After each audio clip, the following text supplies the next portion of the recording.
Bismillahirrahmanirrahim. Assalamualaikum warahmatullahi wabarakatuh. Alhamdulillahil malikid dayyan, wassalatu wassalamu ala Muhammadin sayyidin waladi adnan wa ala alihi wa sahbihi wattabi ala maril zaman, wa ashhadu an la ilaha illallah wahdahu la syarikalah lahu munazzahu anil jismiyati wal jihati wal jamani wal makani, wa ashhadu anna sayyiduna Muhammadan abduhu lazi kana khuluqul qur'anna, amma ba'du. Ibadah rahmani fa inni usikum wa nafsih bittaqwallahi sananin qailin fi kitabil Qur'an wa ma khalaqtu jinna wal insa illa liya'budun. Sahabat sirah Quran yang berbahagia, menjadi sebuah keniscayaan bagi kita selaku makhluk yang telah dikaruniai Allah nikmat yang tak bisa dihitung satu persatu untuk senantiasa memanjatkan rasa syukur alhamdulillah. Di antara nikmat yang tengah kita nikmati adalah masih diberinya kesempatan kita untuk menghirup udara segar dunia, sehingga kita masih bisa terus beribadah, meningkatkan ketakwaan dan keimanan kepadanya. Keimanan dan ketakwaan ini sangat penting bagi modal kehidupan kita di dunia dan juga di akhirat. Hal ini ditegaskan dalam Al-Quran surat Al-Baqarah ayat 197 yang berbunyi, "Watajawwadu fa inna khaira jadi taqwa wattaquni ya ulil albab", yang artinya berbekallah dan sesungguhnya sebaik-baik bekal adalah takwa, dan bertakwalah engkau kepadaku, hai orang-orang yang berakal.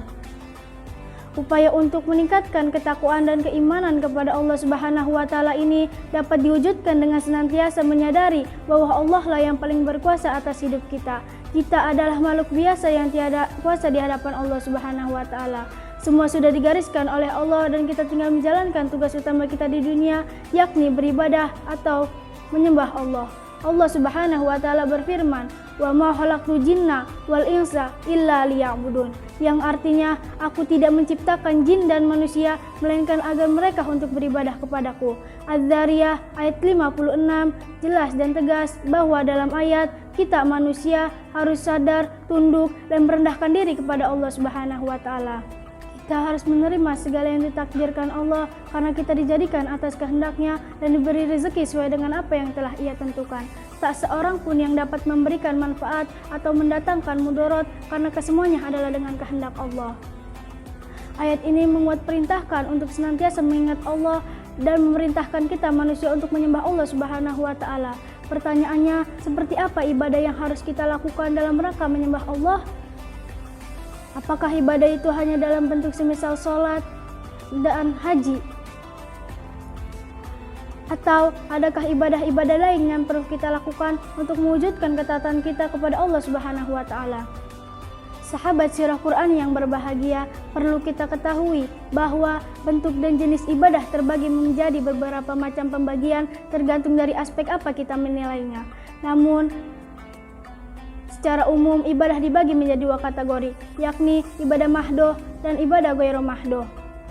Secara garis besar, ibadah mahdoh atau ibadah khusus adalah ibadah yang sudah ditetapkan oleh Allah, baik tata cara dan prinsip-rinciannya seperti sifat, waktu, tempat, dan lain sebagainya. Ibadah ini juga didirikan pada perintah dalil Al-Quran maupun hadis. Pelaksanaannya juga harus berpola pada apa yang telah dicontohkan oleh Rasulullah SAW yang bersifat suprarasional dan di luar jangkauan akal.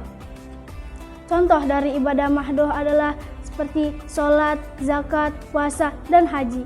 Selain ibadah mahdoh, juga ada ibadah-ibadah ghairu mahdoh yang tata cara dan prinsip-rinciannya tidak ditetapkan dengan detail, yakni ibadah ghairu mahdoh dapat berbentuk seperti zikir, dakwah, sedekah, berbuat baik pada orang lain, tolong-menolong, dan lain sebagainya.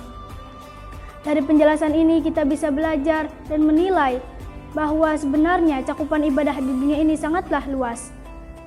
Niat menjadi pijakan awal apakah aktivitas yang kita lakukan nanti akan bernilai ibadah atau tidak.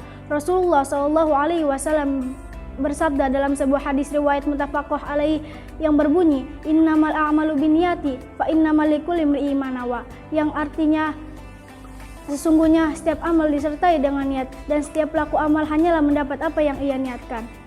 Oleh karena itu, mari kita menata niat dengan baik dalam menjalankan segala aktivitas kita di dunia agar senantiasa memiliki nilai ibadah.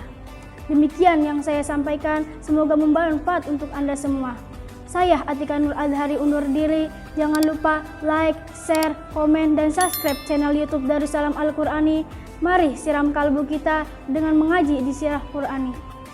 Wabillahi taufiq wal hidayah. Wassalamualaikum warahmatullahi wabarakatuh.